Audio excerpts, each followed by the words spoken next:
Друзья, всем привет! Продолжаем подводить итоги 2019 года, и сегодня поговорим с вами про евроремонт. Выражение евроремонт, оно, конечно же, никак не связано с Европой. И мне кажется даже, что если бы европеец вдруг узнал, что в России называют евроремонтом, он бы очень сильно удивился. Так что слово это исключительно для внутреннего потребления.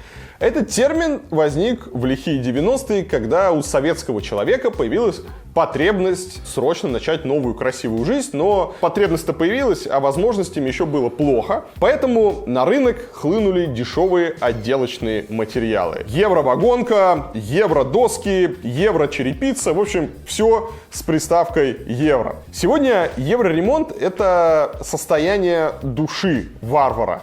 Это желание перечеркнуть историю, желание выкинуть все старое и заменить на все новое, блестящее, одноразовое, дешевое.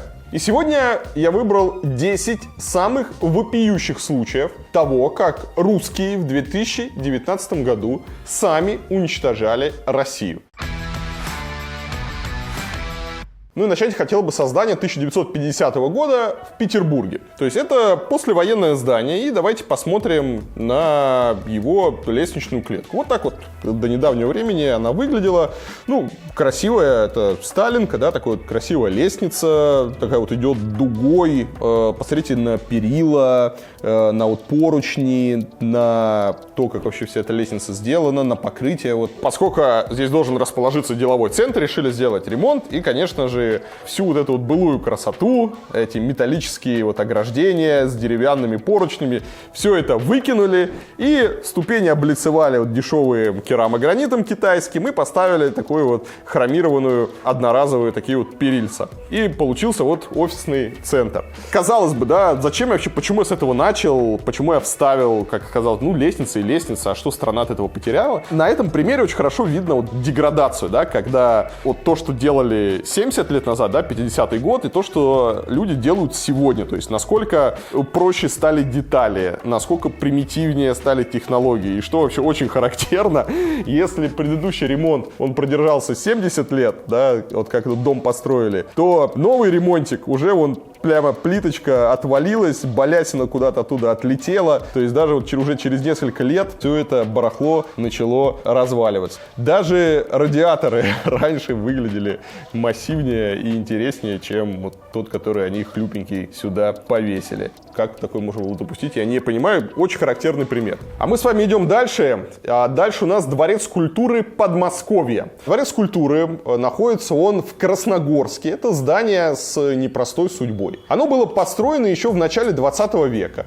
И тогда выполняло функцию рабочей казармы фабрики товарищества Знаменской мануфактуры. В 1936 году здание полностью реконструировали, а в 1952 году оно получило статус Дома культуры. Дворец культуры был памятником эпохи. Советский модернист, там вот слева, да, вот есть там Подмосковье, такая вот красивая металлическая вывеска, какой-то по центру металлическая сложная конструкция. Ну, такое добротное здание, памятник своей эпохи. Ну, площадь просто был асфальт, какой-то дурацкий газончик, надо было и площадь реконструировать. Ну, вот решили реконструировать площадь. В общем, ну так получилось, что вместе с площадью решили привести в порядок и сам Дворец культуры. В процессе ремонта со здания сняли натуральный камень, которым он был облицован, закрыли все вент-фасадом.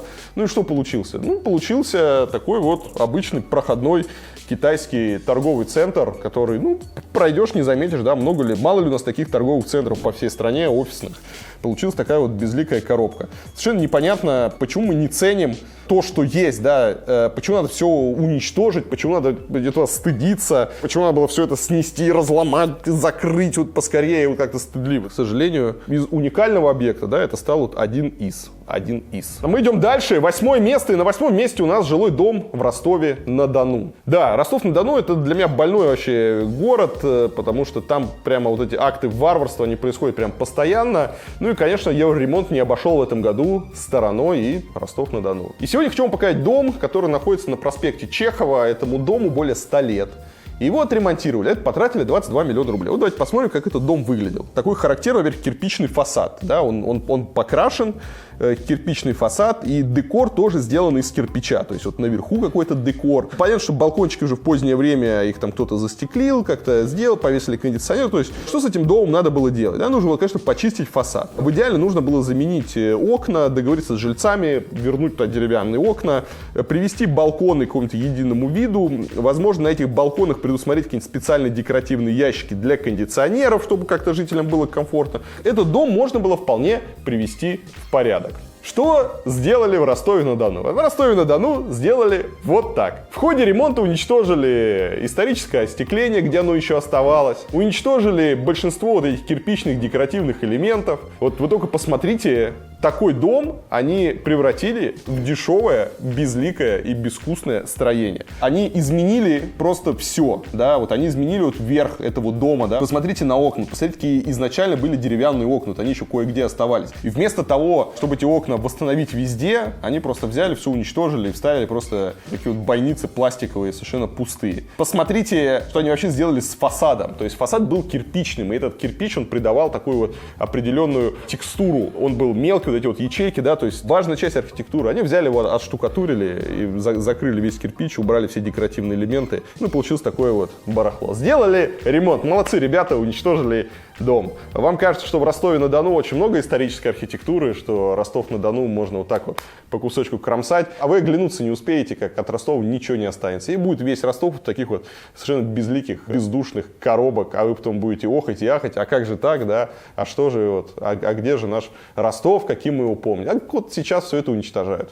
Едем дальше. На 7-м месте у нас Барнаул. А в Барнауле у нас офтальмологическая больница. Алтайская краевая офтальмологическая больница. Она самая крупная и продвинутая не только в Алтайском крае, но вообще известна на всю Россию. Вместе с оборудованием решили как-нибудь сделать внешний вид здания тоже посовременнее. Посмотрите, какое было здание. Здание немножко напоминает принципиально Ростов, да, потому что тоже кирпичное здание с кирпичным декором. Это совершенно определенный стиль. Видно, что он построен в 59 году. То есть 59 год — это уже после смерти Сталина, это уже борьба с излишествами, с украшательствами, да, это такое типовое проектирование. Уже не было, как при Сталине, какого-то ресурса, чтобы делать прямо какие-то сложные карнизы, портики, колонны, лепнину какую-то, да. Бюджеты были сильно сокращены. Даже в этих минимальных бюджетах архитекторы тогда, в 59 году, им удавалось сделать какую-то интересную пластику фасада, делать какие-то детали. Вот, собственно, видите, 2 цвета кирпича было использовано для того, чтобы вот сделать такой фасад. Хорошее здание. Опять же, его почистить, если где-то кирпич там старый, может, какие-то фрагментарно этот облицовочный кирпич там заменить, и было бы шикарное здание. А теперь посмотрите, что с этим зданием сделали. Его просто взяли и закрыли вент-фасадом, или это керамогранит, ну да, керамогранит, вент-фасад сделали, получилось такое вот барахло. Наверное, больница действительно замечательная, но помимо больницы есть еще и архитектура, и мне очень жаль, что врачи, главврач и администрация этой больницы совершенно не ценят внешний вид здания, внешний вид города.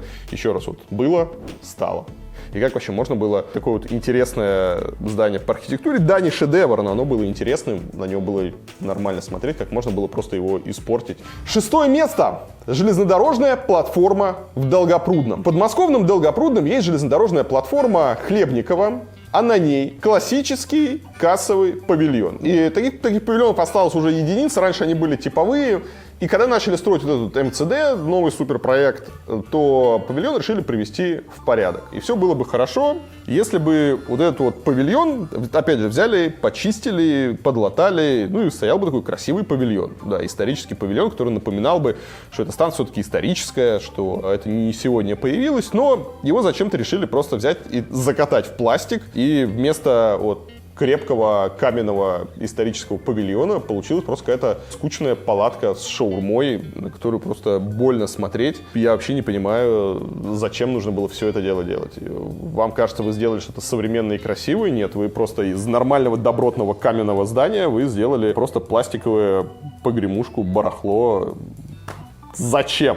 Главное, зачем? 5-е место. А на 5-м месте у нас с вами детский сад в подмосковном Крупино. Детский сад — это вообще одна из самых грустных историй сегодняшнего рейтинга. 5-е место. В Павлово-Посадском районе, Подмосковье. Долгие годы существовал очень крутой детский садик «Тополек». Он располагался в деревянном доме постройки начала 20 века с множеством уникальных резных элементов, с необычными там балконами. Ну, посмотрите на это здание. Это был настоящий памятник деревянного зодчества. То есть это не какое-то рядовое типовое строительство. Это настоящий памятник деревянного зодчества. Наличники резные, да, вот эти все, ну, классный детский сад. И детский сад решили отремонтировать. И подумали, что зачем деткам ходить в красивое здание, зачем деткам смотреть на красоту, зачем деткам смотреть на вот это деревянное кружево, на эти воздушные там карнизы, наличники. Делаем мы деткам вот такой вот сарайчик типовой. Ну, красиво, весело, флаг повесили, табличку повесили. Вот так вот. Что ж вы, сволочи, так детей-то не любите, а? Вот. То есть дети каждый день, вот они туда ходили и учились прекрасному. У них формировался вкус.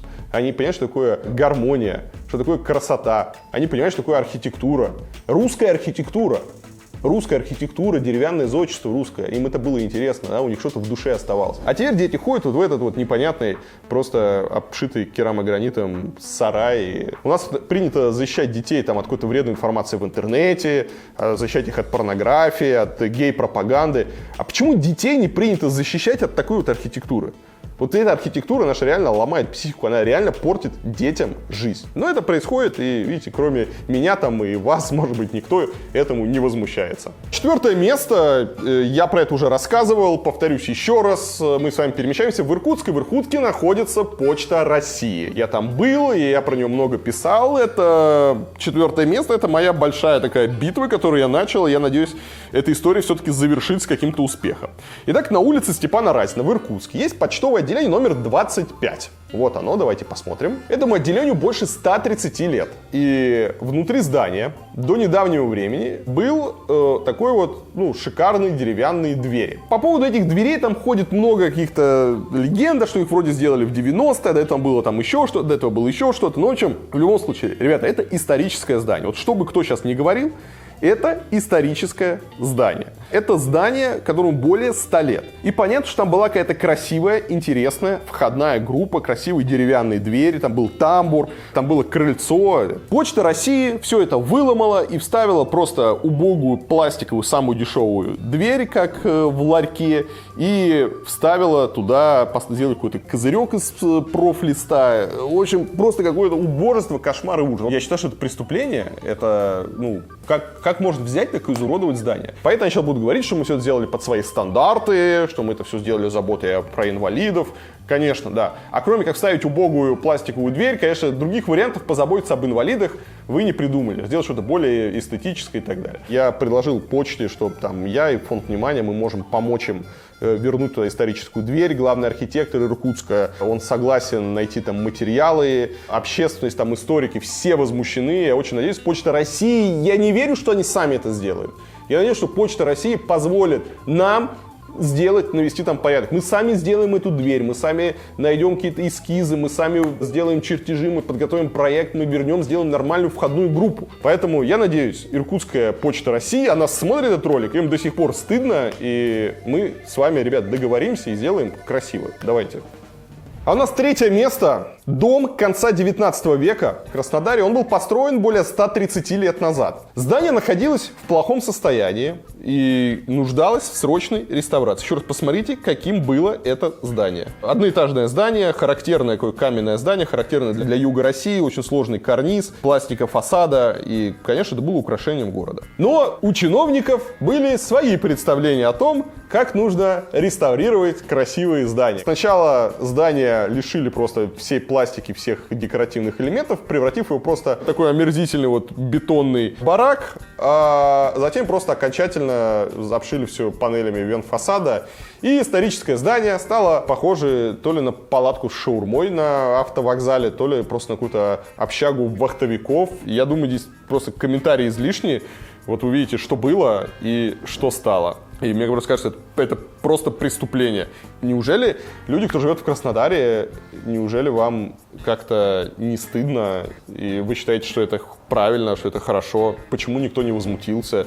Почему вообще это допустили? Почему не посадили человека, кто вообще совершил это градостроительное преступление? И на этом месте зрителю может показаться, что в Москве-то все хорошо, это вот варвары в Ростове, в Краснодаре, а в Москве, наверное, все прекрасно. Но давайте, друзья, второе место. Второе место — Москва, столица нашей Родины. И не просто столица, а самое сердце столицы. То есть не какие-то там закоулки. Это прямо самое-самое сердце столицы. Во дворе Государственной Думы находятся палаты Троекуровых. Еще раз, это прямо вот в шаговой доступности от Кремля. Памятник архитектуры начала 17 века. Палаты Троекуровых. И чудом уцелели после всех этих сталинских там реконструкций и всего остального. Они простояли на своем месте больше 350 лет. Но здесь пришел ремонтик.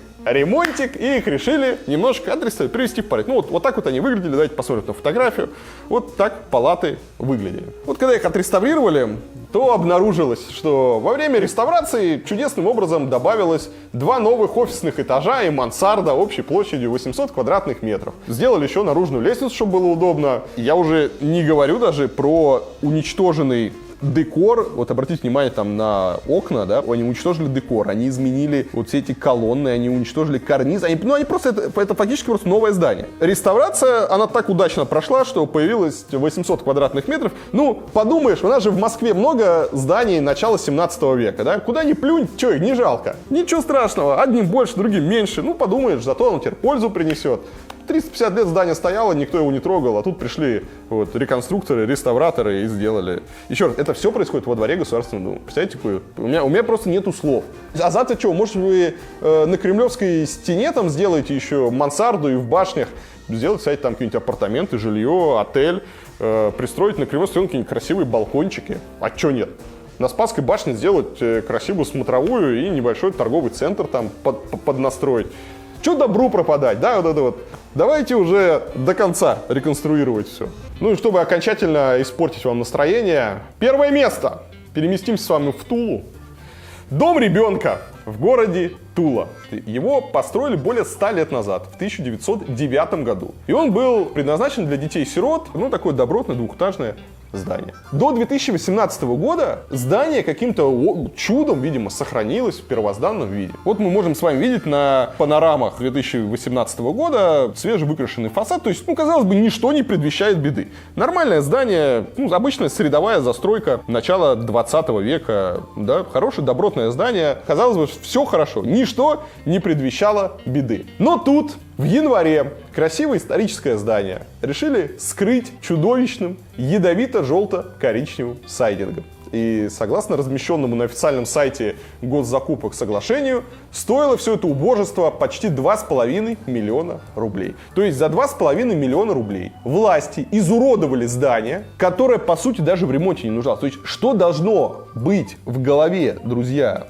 у людей, которые взяли вот такое вот здание и привели его в такой вот вид. Я уж не говорю о том, что они вырубили деревья, это просто саранча, это просто варвары. Что в головах у этих людей? Вскоре выяснилось, что ремонт был проведен по инициативе главврача, собственно, этого дома ребенка, госпожи Елистратовой. И с городской администрацией он согласован не был. И городская администрация представила вернуть исторический облик здания до 1 сентября 2019 года. Но ВОЗ, к сожалению, и ныне там. У меня нету слов, это был рейтинг топ-10 Евроремонт года, как уничтожали Россию в 2019 году. Согласны, не согласны, ребята, есть комментики, в комментиках надо спорить, а этот ролик нужно распространять, везде шарить и привлекать к этому внимание. Я всех люблю, надеюсь, у вас классно проходят каникулы, и я очень надеюсь, что в 2020 году такого и беспредела будет меньше. Всем пока!